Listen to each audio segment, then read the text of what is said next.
Welcome back. Every night at 5:30, we're getting answers to your question. It's our goal here to go in depth about the impact of coronavirus. And that includes the healthcare workers. And right now is a particularly challenging time to be a medical worker in our community. I've been speaking with some doctors who are on the front lines, and they display really a commitment to work that is greater than their fear of getting sick themselves. So here's a really large part of my conversations that I had recently with Dr. A.J. Punganati, who is a hospitalist at Franciscan Health. And how does this coming week and the next week look for you? Well, from our internal surveys, we think that the surge will be coming soon in the next 1 or 2 weeks. Talk a little bit about what your experience has been about the supply and the demand. The biggest resource we have and the scantiest resource we have that we cannot do anything about is the healthcare workers. We cannot produce a doctor in a day, it takes years. And we cannot produce a healthcare worker, it takes years. Those challenges are the one which is putting administrators at a lot of unease. How are you feeling personally? So it's a challenge not only being on the front line as a physician, it's a challenge because of my father. I have 3 kids and a wife, so I don't know if I'm bringing anything to them. That is a challenge for me because I don't sleep anymore. How are the patients doing? Most of the physicians, most of the people outside the world should recognize when these patients come to the hospital, no one can talk to them physically, their family is not there.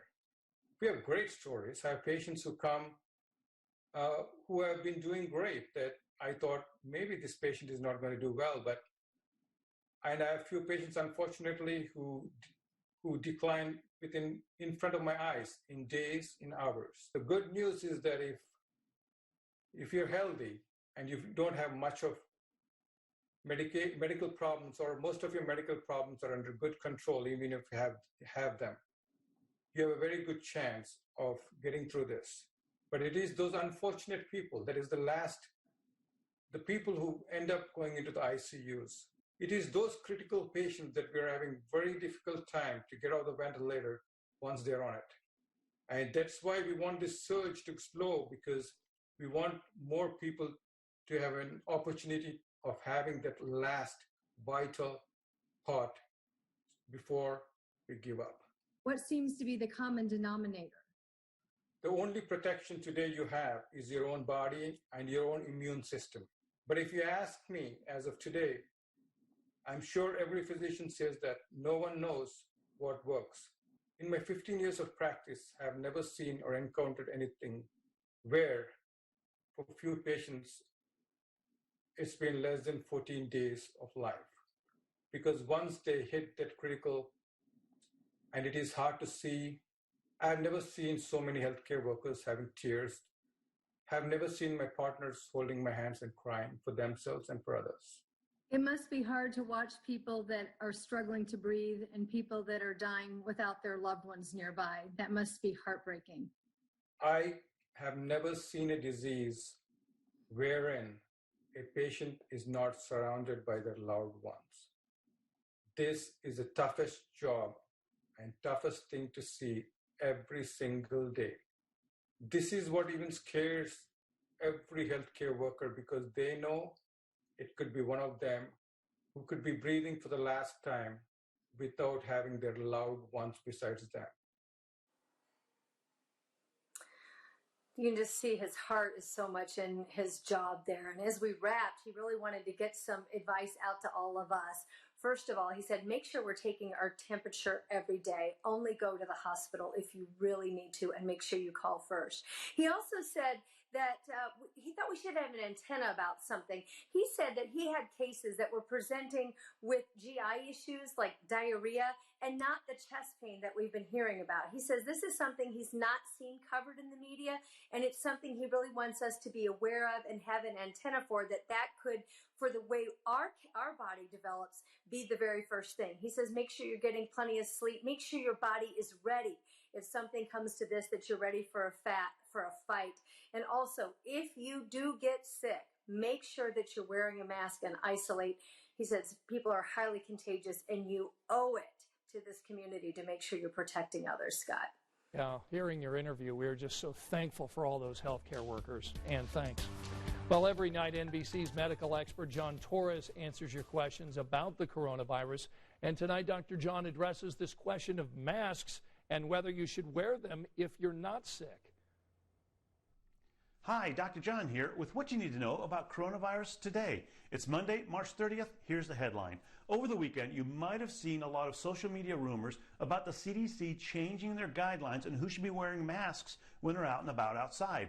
I talked with the CDC today, and they said they are not changing their guidelines, and they have no schedule to change their guidelines. They're sticking by the ones they have now, which basically means that the general public should not be wearing masks for a couple reasons. Number one, probably most importantly, we need to save the limited masks we have for healthcare workers and frontline workers, police, EMS, fire, because they definitely need them. For the rest of us, the truth is, those masks really don't help all that much. Number one, they need to be worn appropriately. They need to be worn constantly, and you get a lot of benefit from just washing your hands and not touching your face. There are a couple of exceptions, though. If you're taking care of somebody who's sick and they can't wear a mask, you want to wear a mask while you're near them. On top of that, if you're sick and you have to go out for some reason, you shouldn't, but if you do have to go out for a doctor visit or something essential, wear a mask when you're out and about. But for the rest of us, again, the CDC is sticking by their guidelines. We don't need them when we're out in the public. Now, we're learning more about this virus every minute, so tune in to learn more tonight on NBC Nightly News. Well, today I had a chance to talk with the leader of IU Health. I want to let you know that IU Health right now has about 34,000 employees statewide, and they work at the state's largest hospital, which happens to be Methodist, and 15 others. They have urban, suburban, and rural healthcare facilities. Now, Dennis Murphy told me that as things stand today, yes, they have enough masks and gowns, and moving forward, they want to get out of the intense global competition that there is right now for these supplies and make sure that they're getting the supplies right here in Indiana. We worked really closely with Cook to think about how can we re-sterilize and reuse some of our PPE. We're working with Lilly very closely on testing and testing capacity.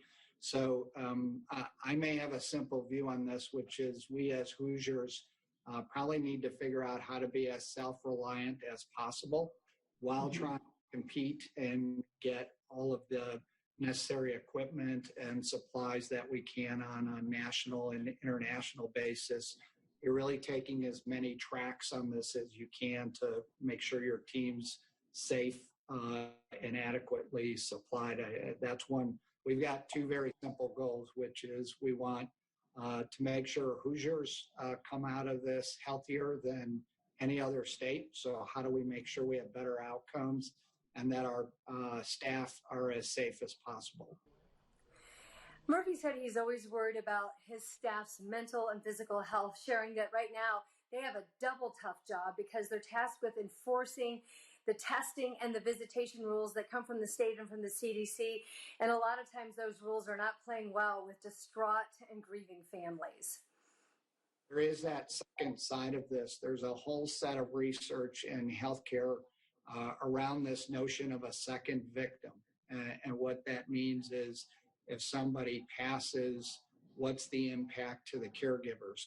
Because they ultimately can become the second victim of that disease because it takes an emotional toll on people.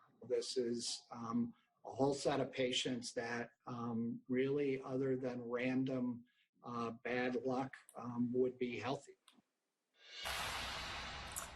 So